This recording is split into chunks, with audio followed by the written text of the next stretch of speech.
tantas as memórias que preciso esquecer. São muitos desafios que preciso superar. Em meio às derrotas, onde a dor roubou meus sonhos, escuto a tua voz, o teu amor a me chamar.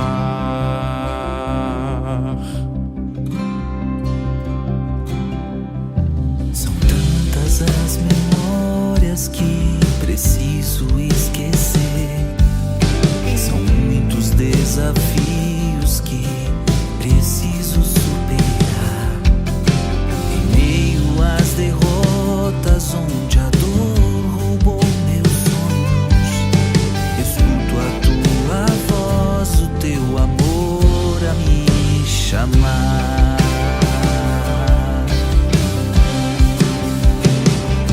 Cura-me, ó Pai, salva-me com teu amor.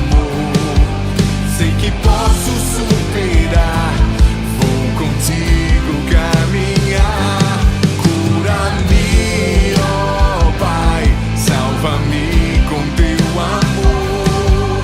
Sou tão fraco e pecador, mas confio em teu amor, e contigo eu sei, eu vencerei o mar.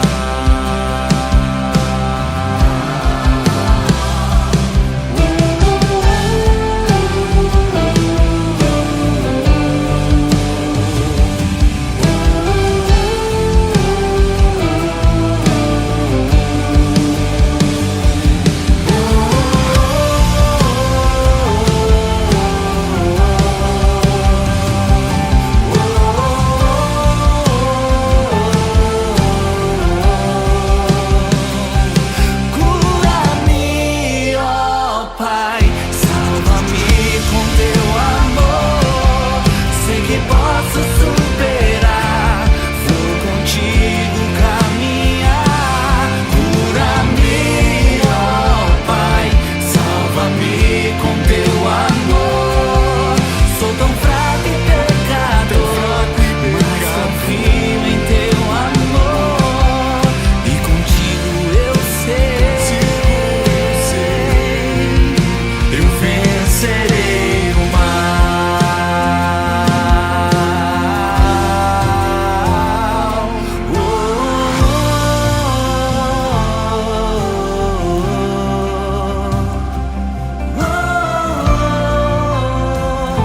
Ó Pai, nós te entregamos todas as nossas feridas mais profundas. Cura-nos, ó Pai, com teu amor, levanta-nos. Somos teus filhos. Entregamos nossos medos, traumas, complexos. Cura-nos. Nós acolhemos o teu amor que nos faz homens e mulheres novos.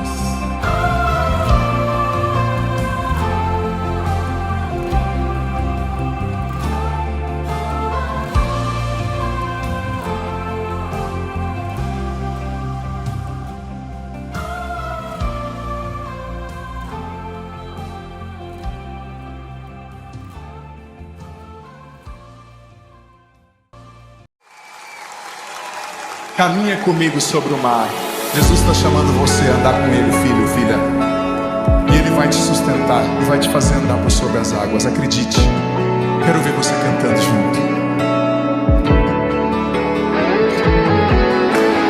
Olho para o mar e vejo Jesus a me chamar, a caminhar com Ele. Eu quero ir, mas só vejo os meus medos, e mesmo assim Ele insiste e diz: os planos que eu tenho para ti são planos de bem e não de mal. Cante isso. Confia em mim. Os planos que eu tenho para ti são planos de bem e não de mal. Confia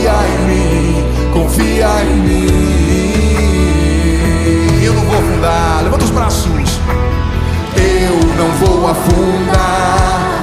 Meus olhos estão em ti, tua mão me levantará e me fará andar por sobre as águas. Eu não vou afundar. Quero ver você. Meus olhos estão em ti, tua mão me levantará. Quero ouvir. E me fará andar por sobre as águas, por sobre as águas.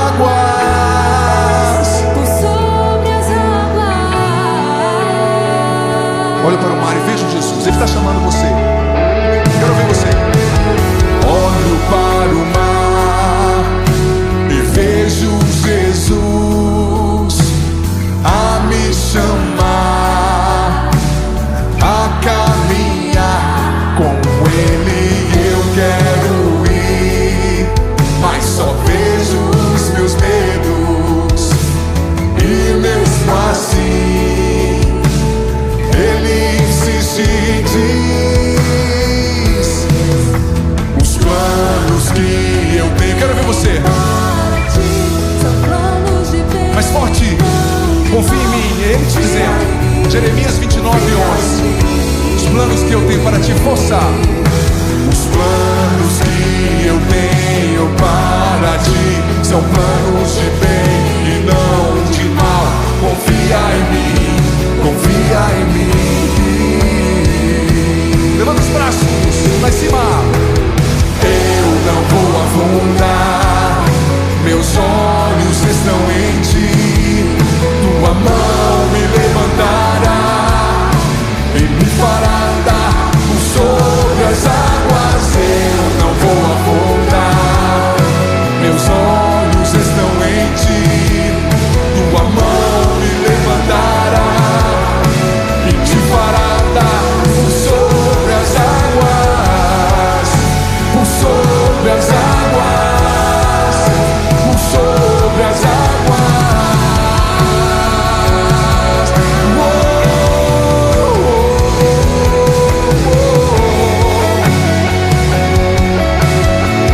Obrigado, Jesus.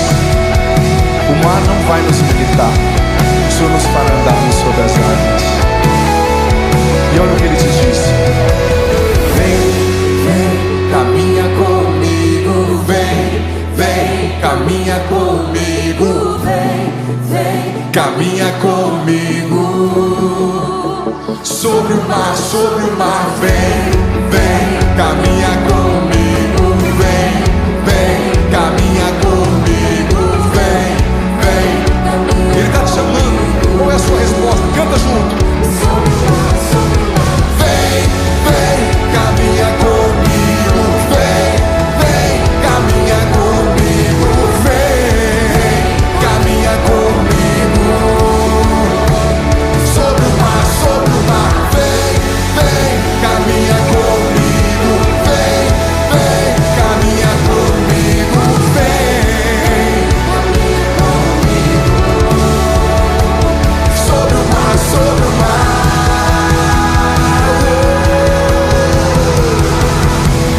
Eu não vou afundar. Meus olhos estão em ti. Quero ouvir. Força. E me fará andar por sobre as águas. Me fará andar sobre as águas. Eu não vou afundar. Meus olhos estão em ti. Tua mão me levantará e me fará andar por sobre as águas. Eu não vou afundar. Meus olhos estão em ti. Tua mão me levantará, me fará andar por sobre as águas, por sobre as águas, por sobre as águas.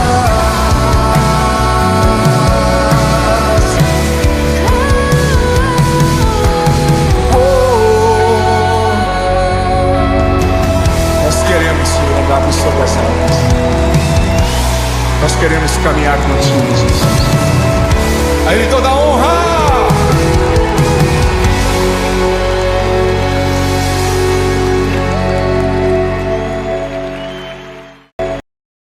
Convosco. Ele está no meio de nós. Proclamação do Evangelho de Jesus Cristo, segundo Mateus. Glória a vós, Senhor. Naquele tempo disse Jesus à multidão: em verdade eu vos digo, de todos os homens que já nasceram, nenhum é maior do que João Batista. No entanto, o menor no reino dos céus é maior do que ele. Desde os dias de João Batista até agora, o reino dos céus sofre violência, e são os violentos que o conquistam. Com efeito, todos os profetas e a lei profetizaram até João. E se quereis aceitar, ele é o Elias que há de vir. Quem tem ouvidos, ouça. Palavra da salvação. Glória a vós, Senhor. Podemos aplaudir o Santo Evangelho que foi proclamado com muita alegria. Essa palavra que nos cura, que nos liberta, que nos salva. Pelas palavras do Santo Evangelho, sejam perdoados os nossos pecados. Amém. Em pé ainda, vamos cantar juntos. Pode ser o refrão de uma canção pedindo o Espírito Santo, Márcio, nos ajudando a rezar e a abrir o nosso coração. Eu já percebi que tinha gente aí que estava com cara de sono. Então, em pé, já vamos começar cantando, pedindo essa força de Deus, essa alegria do Espírito Santo, para a gente ouvir com atenção a Sagrada Escritura. Combinado? Vamos lá. Vem, ó água viva, ó água pura, fecundar meu coração. Eleva os seus braços, cante isso. Vem, ó água viva, ó água pura, transformar meu coração. Vem, Solta a voz, canta, pede. ó água viva, Essa água viva é o Espírito de Deus. ó água pura, fecundar meu coração. Vem, ó água viva. Vem, ó água viva, ó água pura, transformar meu Canta a primeira coração. estrofe com os braços erguidos. Batiza-me, Senhor, com teu Espírito. Batiza-me, Senhor, Solta a voz. no teu Espírito, Pois minha alma pois minha alma sedenta está. batiza-me, Senhor, no teu Espírito. Cante, solta a voz. Batiza-me, Senhor, no teu Espírito, Pois minha alma sedenta está. Canta com pois fé. minha alma Solta a voz com alegria. sedenta está. Vem, ó água viva, braços erguidos. Cante. Vem, ó água viva, Ó água pura, fecundar meu coração. água pura, fecundar meu coração. Vem, ó água viva, cante. Deseje receber o Espírito Santo de Deus. Viva, ó água pura, transformar Primeira meu estrofe uma vez mais. Cura-me, Senhor, no teu Espírito. Cura-me, Senhor. Quero ouvir você cantando. Solta a voz. Teu Espírito, Pois minha alma ferida está. Canta isso. pois minha alma Ferida está. ferida está. Liberta-me, Senhor, com teu Espírito. Liberta-me, Senhor, com teu Espírito, Pois minha alma ferida está. pois minha alma ferida está. Braços erguidos com toda a fé. Vem, ó água viva.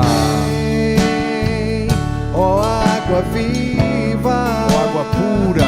ó água pura, Fecundar meu coração. fecundar meu coração.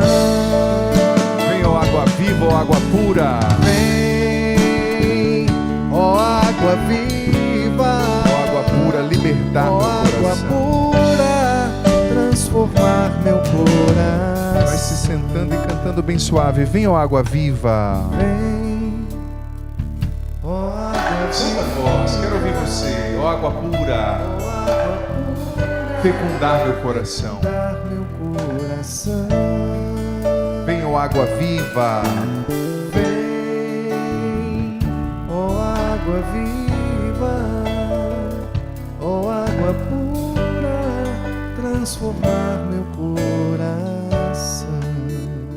Querido filho, querida filha, você presente nesse santuário, você nos acompanhando por todo o sistema Canção Nova de comunicação, TV, rádio, internet, você no Brasil e você além Brasil, como muitos dos testemunhos que a gente recebe, vêm de outros lugares do país também, aliás, do mundo, né, de outros países.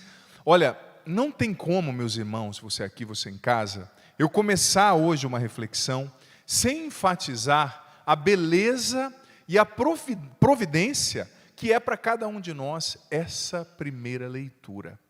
Eu confesso que todos os dias eu costumo fazer o meu estudo bíblico utilizando a liturgia do dia, ou seja, eu pego a primeira leitura, o salmo, o evangelho, quando é domingo ou festa, pego também a segunda leitura, e ali pego o meu caderno, que eu chamo de diário espiritual, hiper aconselho a você que quiser e puder fazer o seu estudo bíblico todos os dias, ali eu vou lendo a leitura, entendendo o que Deus está falando comigo ali, entendendo o que Deus está me pedindo em cada uma das leituras e vou tomando nota, vou escrevendo.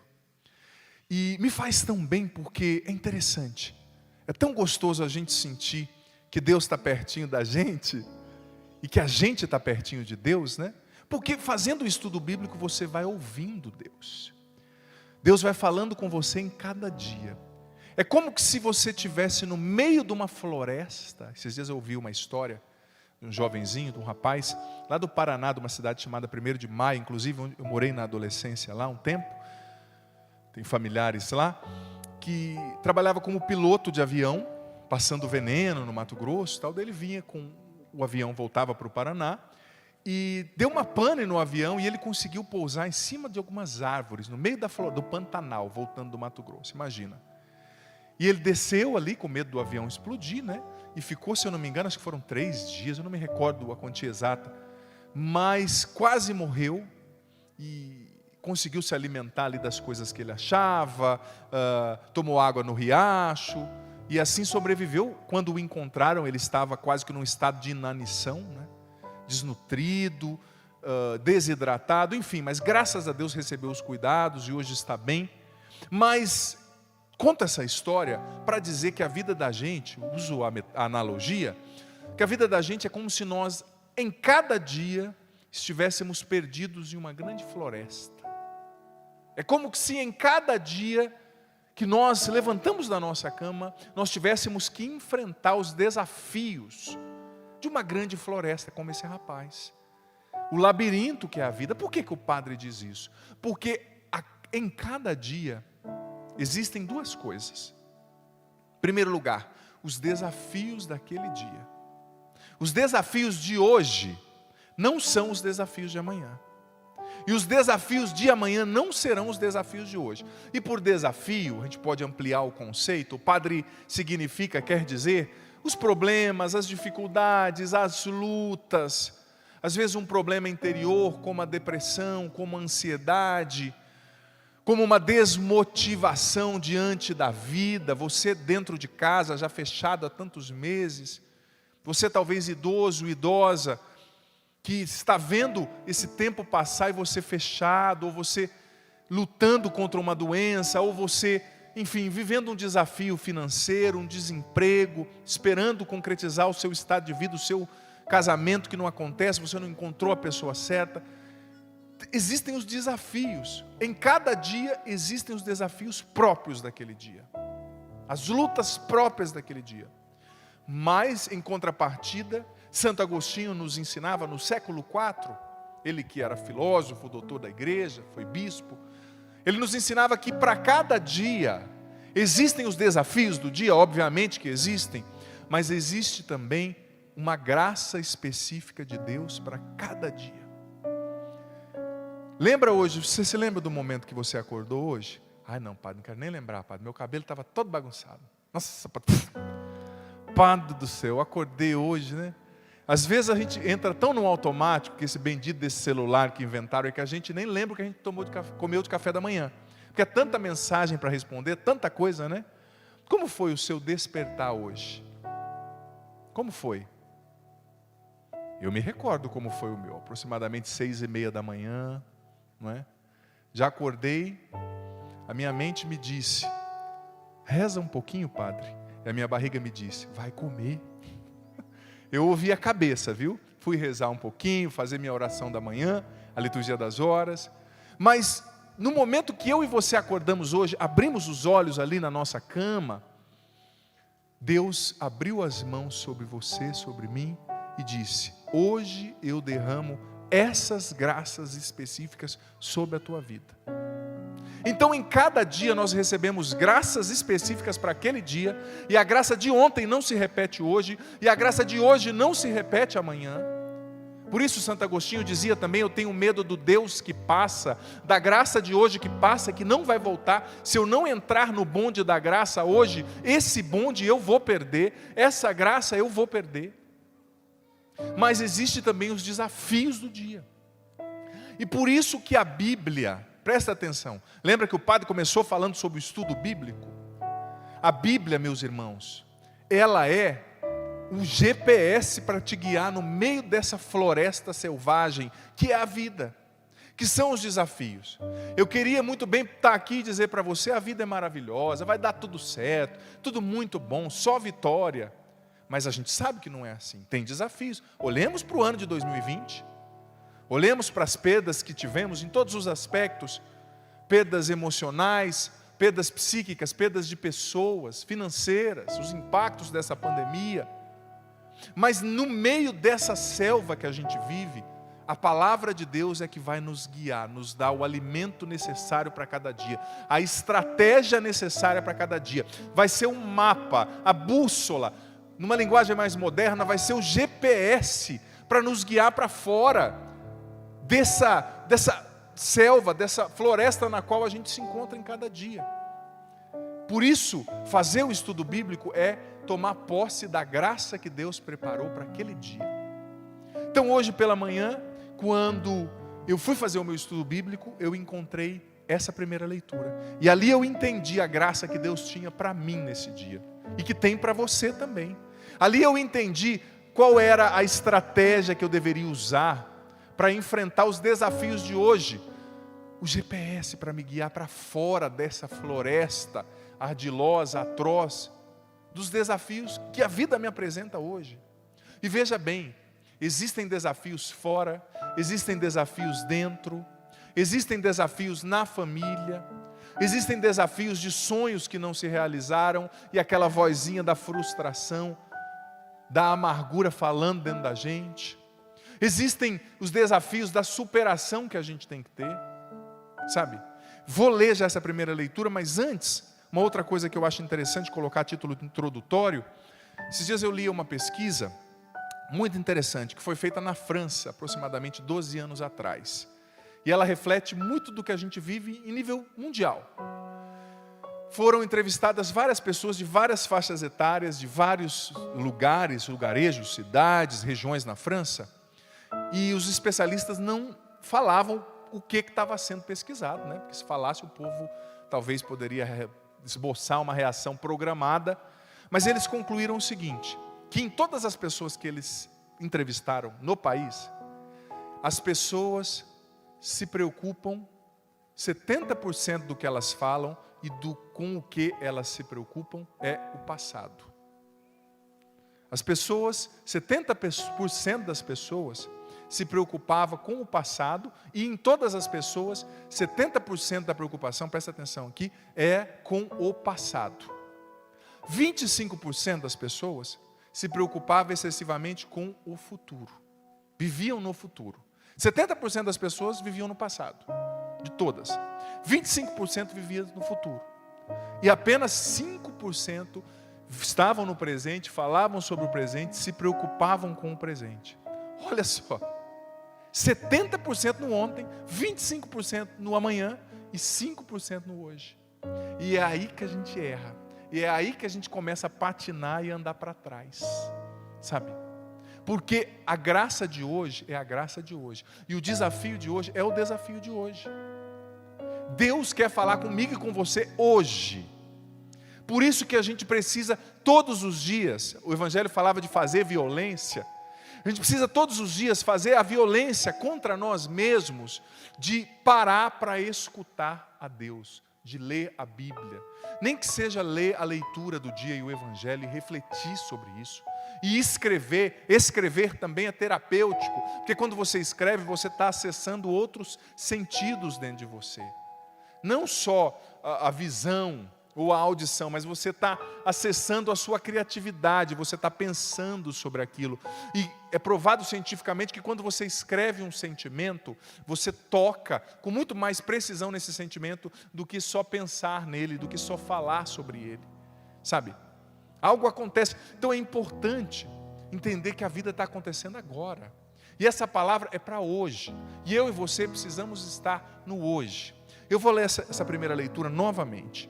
Eu, Senhor, teu Deus, te tomo pela mão e te digo, não temas, eu te ajudarei. Você aqui, você em casa, presta atenção. Não tenhas medo, Jacó, pobre verme. Não temais, homens de Israel. Eu vos ajudarei, diz o Senhor, o Salvador, o Santo de Israel. Eis que te transformarei num carro novo de triturar, guarnecidos de dentes de serra. Pobres e necessitados procuram, vou pular alguns versículos, vou para o 17. Pobres e necessitados procuram água, mas não há. Estão com a língua seca de sede. Eu, Senhor, os atenderei. Deus de Israel, eu não os abandonarei. Farei nascer rios nas colinas escalvadas, fontes nos meios dos vales. Transformarei o deserto em lagos e a terra seca em nascentes de água. Olha só. Olha o que a palavra de hoje está nos falando para os problemas de hoje, diante daquilo que a gente enfrenta hoje. Não temas, eu te ajudarei. O que faz eu e você ficarmos presos no ontem e ficarmos presos no amanhã? É ou não é, sobretudo no amanhã, é ou não é o bendito do medo? Quantos de nós estamos presos no amanhã por causa do medo? Eu não sei o que vai ser, padre. Nossa, eu tenho esses filhos pequenos. Padre, eu tenho essa empresa. Padre, como é que vai ser o meu casamento amanhã? Padre, meu Deus, o mundo do jeito que está indo. Vai acabar tudo, padre. Como é que vai ser? O que a palavra está dizendo? O que Deus está dizendo para você? Como é que é o seu nome? Fala bem alto para o padre ouvir. Nossa, isso é bem alto? Fala bem alto para o padre ouvir. Deus está dizendo para você, não tenha medo. Eu te ajudarei. Gente, só isso aqui eu já podia parar de falar aqui. Por quê? Porque não sou eu que estou fazendo essa promessa para você. Não é a Canção Nova que está fazendo essa promessa para você. É Deus dizendo para você, não tenha medo, eu sei o que você está vivendo. A primeira leitura de ontem dizia, você acha, Deus dizendo na primeira pessoa, você acha que o seu destino escapa às minhas mãos? Ao meu entendimento, ao meu amor? Não. E a palavra de hoje está dizendo, eu te ajudarei, eu não te abandonarei, eu te atenderei. Não tenhas medo. É o medo que nos faz ficar preso no amanhã, mas muitas vezes também o medo nos prende no ontem. Nos prende, aliás, no ontem. A gente fica com medo de ter feito a escolha errada. A gente fica com medo de não ter feito a escolha certa. A gente fica com medo do que aquela pessoa está pensando de nós. A gente fica com medo porque a gente não fez aquele curso. A gente fica com medo porque a gente não casou com aquela pessoa, a gente casou com a outra. A gente fica com medo porque eu não disse o que eu tinha que dizer. Deus quer nos libertar disso. Deus quer te fazer assumir, aceitar e ser inteiro na vida que você tem hoje. Gente, o ontem a gente não muda. O ontem você não consegue mudar. O que você pode é se abrir para que o Espírito Santo mude dentro de você as consequências negativas, o medo, a culpa, a ferida pelas coisas que aconteceram mal no ontem. Dentro de nós, Deus pode mudar, mas o fato objetivo do ontem, ninguém muda. E eu sei que às vezes é difícil quando a gente olha para alguns momentos da vida, você olha para o passado e vê que tem potencialmente, hipoteticamente, muito mais ontem do que amanhã, né?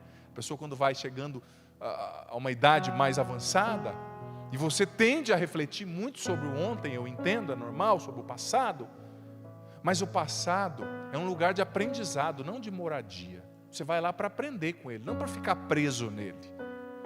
Não para deixar a vida somente te prender naquela situação. Então Deus está dizendo, olha, eu sei o que você está vivendo.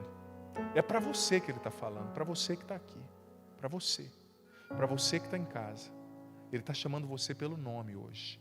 Marta, Fernando, Carlos, Joana, Francisca, José Ricardo, Cláudio, Maria.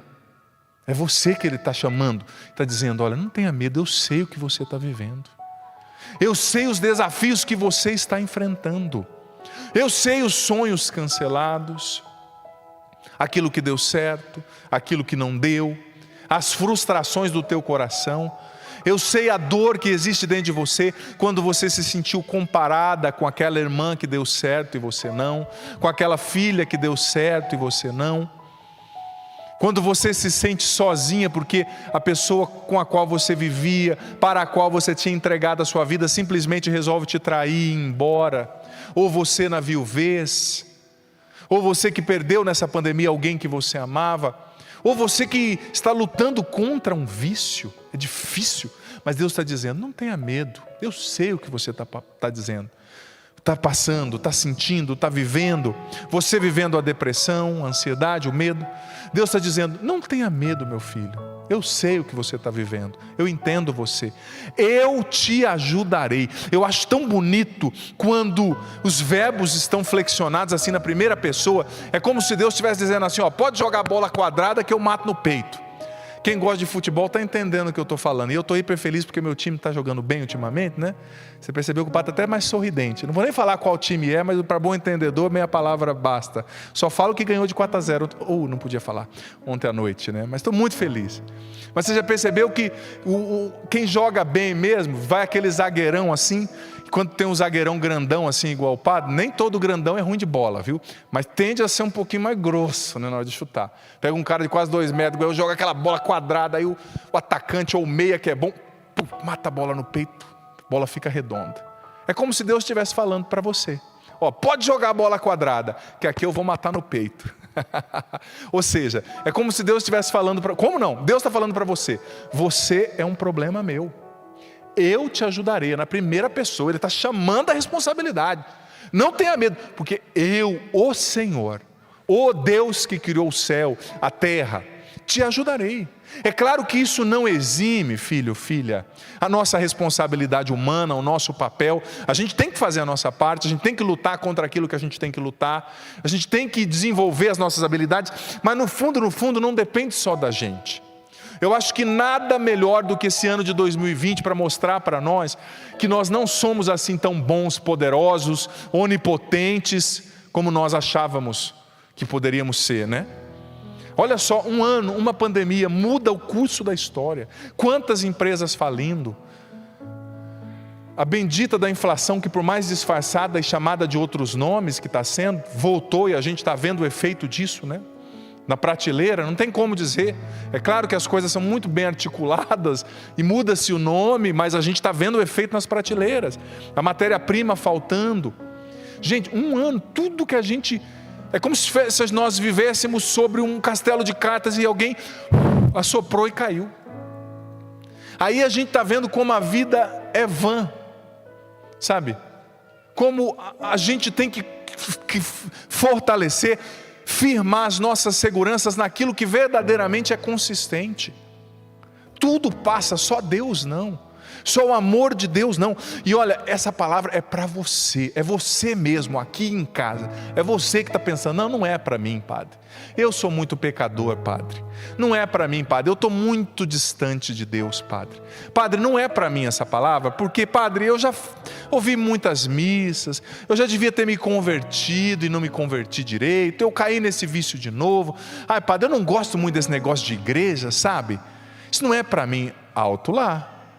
Você é filho de Deus. Você é filha de Deus. Deus criou você. Ninguém entende mais como você funciona do que Ele. Ninguém sabe mais o que está faltando no teu coração, faltando para você ser verdadeiramente feliz do que Deus. E Ele está dizendo, pode jogar essa bola quadrada que eu mato no peito. Pode jogar. Você é um problema meu, o Senhor está te dizendo. Problema, claro, uma expressão metafórica aqui, mas para dizer que você é meu. E olha só, prossigo. Não tenhas medo, Jacó. Jacó é um sinônimo de povo de Deus. Jacó é Israel. Onde tiver Jacó, Israel, você pode colocar o seu nome. Não tenha medo, Adriano, Marta, pobre verme. Não temais, homens de Israel. Eu vos ajudarei, diz o Senhor, Salvador, Santo de Israel. Do que o Senhor nos chamou aqui? Não tema, pobre verme. Essa foi a vez da minha vida que eu mais fiquei feliz de ter sido chamado de verme. Você já foi chamado de verme por alguém? Tomara que não, né? Mas como Deus está nos chamando de verme? Não é nesse sentido pejorativo, de humilhação, né? Eu lembro quando eu jogava mais jovem, eu era handball. Adolescente a gente jogava, né? Aí quando um estava bravo com o outro, a gente brincava, toca a bola, seu verme, né? Aquelas brincadeiras de futebol, de handball, de adolescente jogando, né? E eu ficava com raiva, mas também já falava, toma, seu verme, jogava a bola. Mas aqui Deus não está chamando a gente desse jeito. Verme no sentido negativo, não. Ele está dizendo, olha, eu sou teu pai, o Deus onipotente, poderoso, mas eu reconheço a sua fragilidade. Verme aqui é sinônimo da nossa fragilidade, da nossa impermanência, da nossa finitude humana, né? Conceitos que a filosofia gosta muito de expressar. Nós somos impermanentes, ou seja, a beleza da juventude, você que tem mais janeiros, você vê que ela já não está mais aí. A saúde da juventude, ela vai diminuindo com o tempo. Nós somos impermanentes, nós não somos donos do corpo, da vida. Nós somos administradores. Tanto que a vida está passando pelo vão dos nossos dedos. A cada 10, 5, 15 anos você está vendo que você já não tem a mesma energia da juventude, do tempo que precedia a esse tempo, não é? Nós administramos a vida, mas a vida é um dom de Deus. Nós somos impermanentes. Nós somos finitos, ou seja, a gente vai acabando, a gente percebe que nós não vamos viver nessa carne, nessa vida para sempre. Nós somos limitados, nós somos vermes, perdoe, mas fique feliz quando a palavra te chama de verme. Quando a palavra me chama de verme, porque ela está dizendo assim, ó, você é um vermezinho, mas não é um vermezinho, é o pronome possessivo. Deus está dizendo, você é o meu vermezinho. É o meu filho amado, a minha filha querida. Gente, e olha, eu vou ser honesto com você. Como eu disse desse ano, que a gente está percebendo como que a nossa vida é um sopro. O salmista diz, a vida humana a um sopro se assemelha, não é? E a vida da gente é um sopro. Olha, mais uma vez eu cito esse ano, mas também quero citar outras experiências que eu, como sacerdote, o padre é alguém que sempre está em ambientes nos quais a finitude se desvela, é anunciada com mais precisão. Quais ambientes nos quais um padre sempre está? Na UTI, eu sempre ia mais até quando eu morava em São Paulo, dar unção dos enfermos para as pessoas que estavam ali morrendo quase, né? Algumas depois de receber a unção morriam. O padre vai sempre no velório. E quando a gente olha para a finitude da vida da gente, a gente vê que a gente é um vermezinho mesmo. Eu lembro quando em 2015 eu fui para uma peregrinação, conduzi uma peregrinação chamada Peregrinação dos Caminhos de São Paulo, que passava pela Grécia e pela Turquia. E fui conduzir o grupo de peregrinos, foi uma linda experiência. Eu gosto muito da Bíblia de São Paulo Apóstolo, e nós passamos pelas comunidades que São Paulo fundou, né, na Grécia e na Turquia, o berço do cristianismo, né? E eu lembro que lá na peregrinação eu recebi a notícia, aliás, um pouquinho antes de eu ir, meu pai estava doente, meu pai estava com câncer na circunstância, né? E eu fui para a peregrinação com o coração na mão, mas minha mãe falou, não, está tudo sob controle e tal. Fui para a peregrinação, ficamos 15 dias, lugares fantásticos, sobretudo para mim como sacerdote, lugares nos quais a Bíblia foi escrita, bem dizer, né?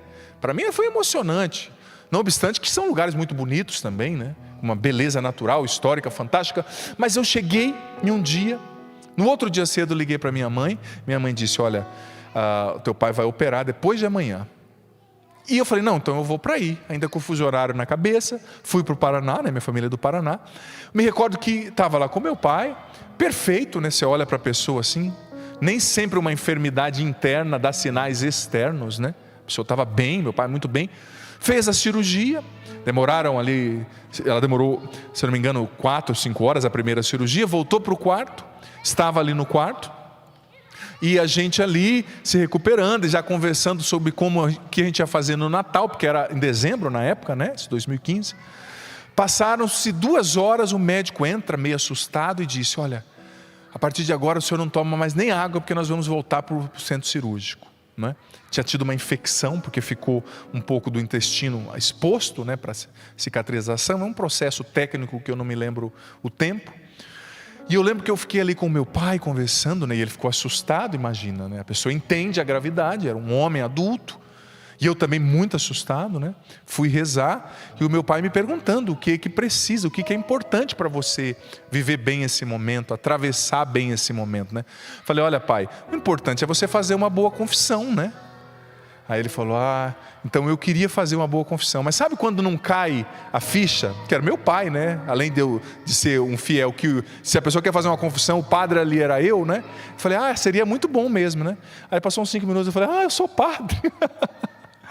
Porque era o meu pai, imagina, eu não estava preparado para aquele momento, né? Eu falei: não, o senhor quer confessar, então nós vamos confessar agora. O senhor quer? Está aceito? Ele falou: quero, aceito.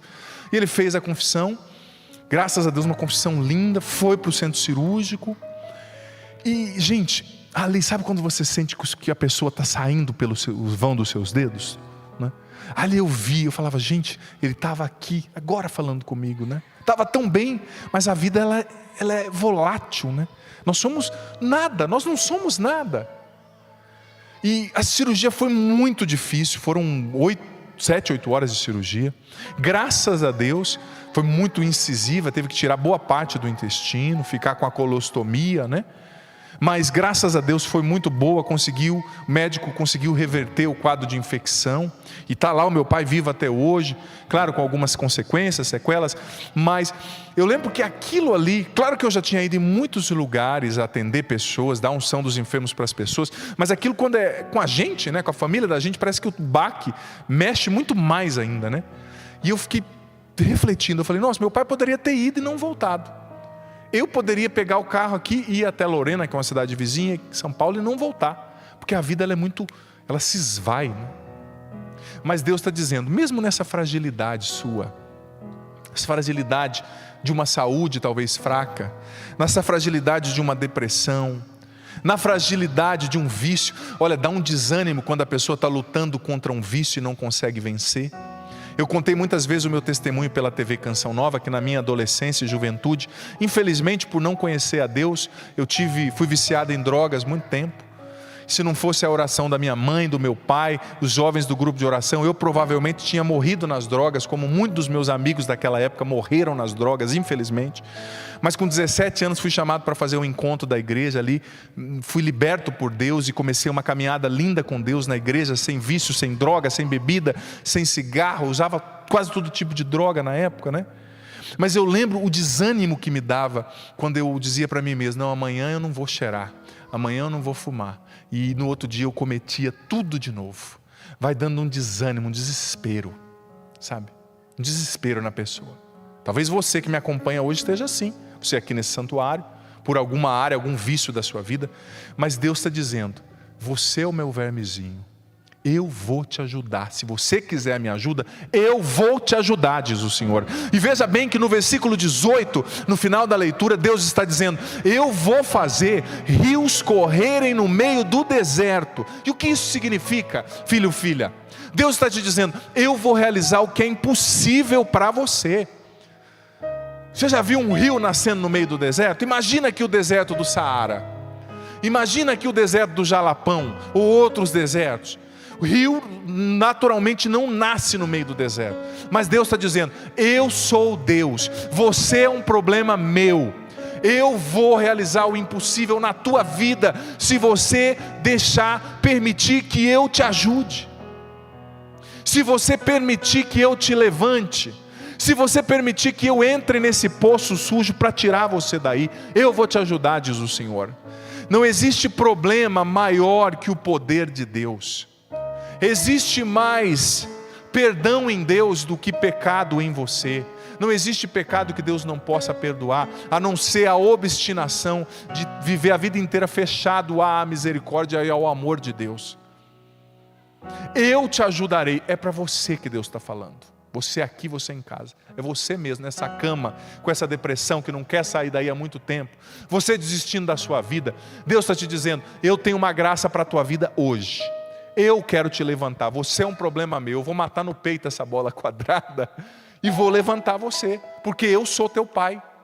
Padre, mas eu tenho pecado tanto, padre, eu tenho desviado dinheiro, eu tenho mentido, eu tenho usado droga. Olha, o teu pecado não é nada diante da misericórdia de Deus. Ele quer te perdoar, é você mesmo, Ele quer te levantar, Ele quer te salvar, porque se você continuar indo assim do jeito que você está, você vai acabar na morte, porque o salário do pecado é a morte.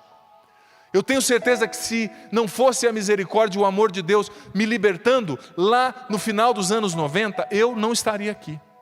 E olha que lindo, além de ter vencido todas aquelas realidades ruins, eu ainda descobri que Deus tinha um chamado, uma vocação para mim, para ser luz na vida de tantas pessoas. Deus tem um chamado para você também. Deus quer usar de você na tua família. Não tenha medo de ser um verme diante de Deus. Um vermezinho, ou seja, de reconhecer, Senhor, eu não sou nada. Senhor, eu não sou capaz de vencer esse vício. Senhor, eu não sou capaz de vencer o meu ego, o meu orgulho, o meu gênio forte, o meu ímpeto. Senhor, eu não sou capaz de vencer a dor por causa dessa traição que eu sofri, a dor da perda dessa pessoa. Mas me ajuda, Senhor, eu aceito. Eu quero ser esse vermezinho amado nas tuas mãos. É um vermezinho, mas é um vermezinho que é filho, que é amado, que é amada. Sabe, Deus quer te ajudar e o braço de Deus, entenda bem a metáfora, ele não é curto demais, ele te alcança onde você estiver. Não existe pecado maior que o poder de Deus. Não existe problema maior que o poder de Deus. Você doente, você nessa cama que não quer sair daí, levanta dessa cama hoje no nome de Jesus. Deus tem uma graça de libertação, de vida nova para você. É você mesmo, uma graça de cura. E já está acontecendo, é só você abrir o teu coração. Amém? Vamos ficar em pé?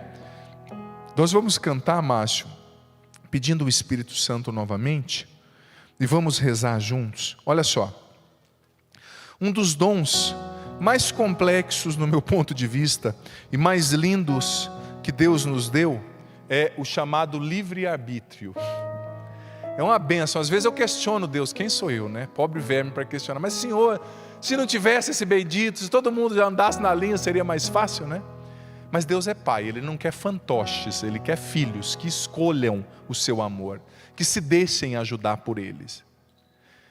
Deus respeita a sua decisão, mas eu te digo, sem medo de cometer um equívoco, você vai ser muito mais feliz se você deixar Deus participar mais da sua vida, se você aceitar a ajuda dEle para vencer esse vício, se você aceitar a ajuda dEle para ser um cristão melhor, que testemunha mais, se você aceitar a ajuda dEle para ser um pai melhor, uma mãe melhor, um sacerdote melhor, você que não consegue cair desse pecado, sair dessa situação ruim, Deus quer te ajudar. Ele diz, não tenha medo, eu te ajudarei.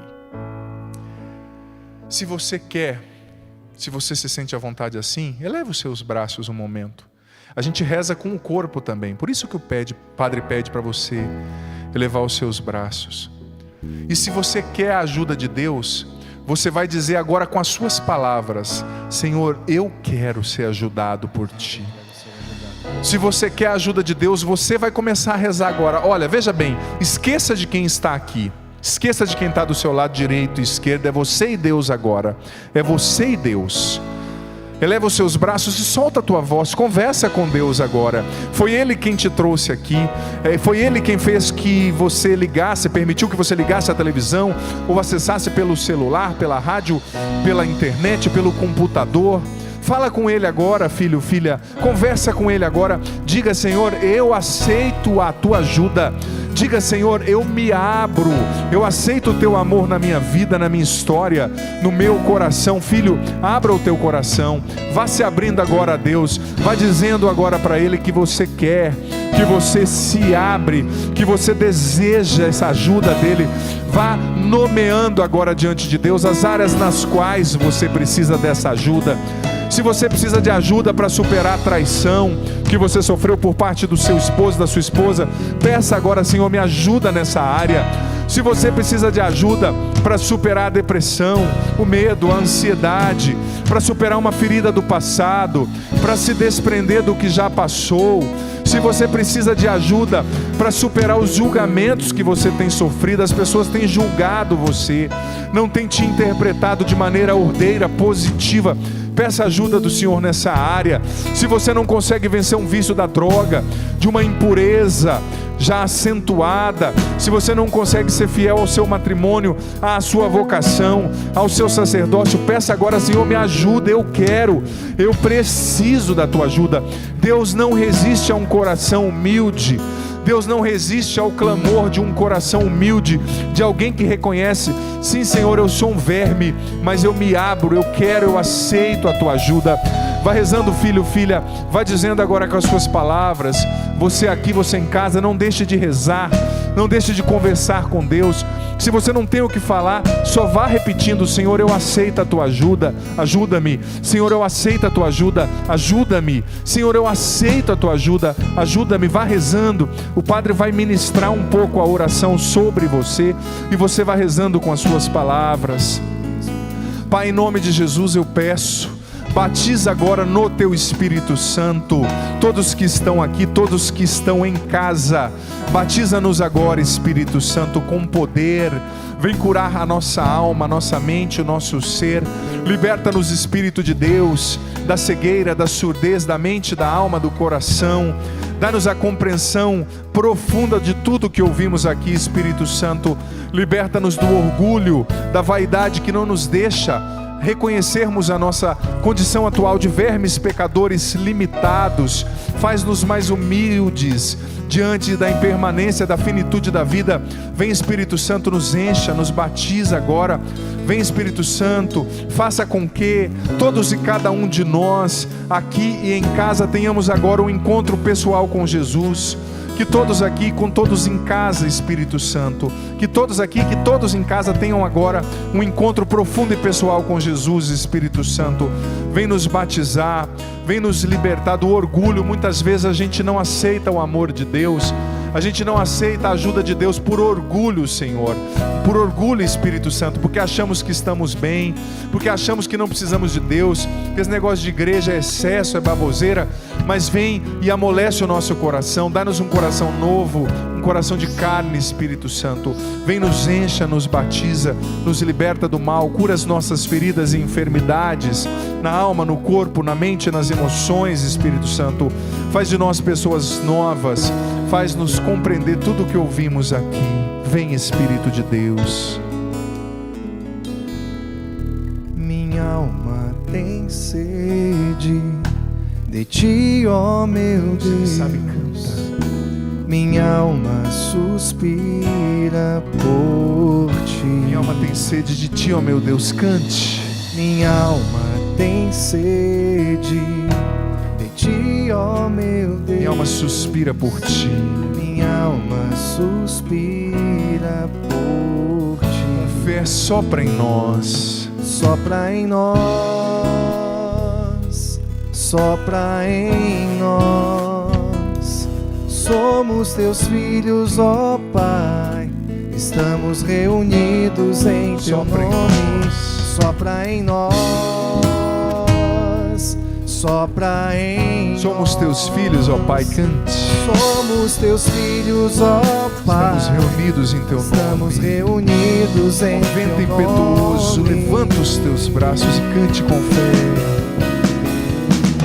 Ó vento impetuoso, Vem neste lugar, vem neste lugar. fortalece o que é fraco. Fortalece o que é fraco. Com teu poder, cante. Com teu poder. Rasga o céu, ó meu Pai. Rasga o céu, ó meu Pai. Sopra hoje e aqui.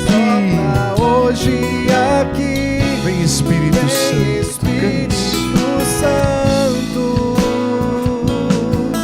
Vem. Ó vento impetuoso, solta a voz com fé. Ó vento impetuoso,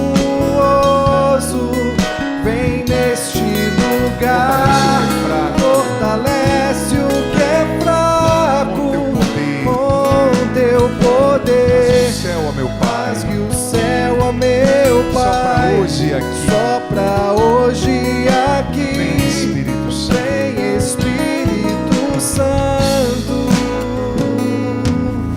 Vem. Com a tua graça, Senhor, convença-nos de que o melhor lugar para estarmos é nos teus braços, é na tua vontade, é no teu amor. Em nome do Pai, do Filho, do Espírito Santo. Amém. Vamos aplaudir o nosso Deus que derrama o Espírito Santo sobre nós? Pode ser mais forte. Ele é fiel. Ele diz: eu te ajudarei. Eu te ajudarei. Eu te ajudarei. Eu te ajudarei. Eu te ajudarei. Eu te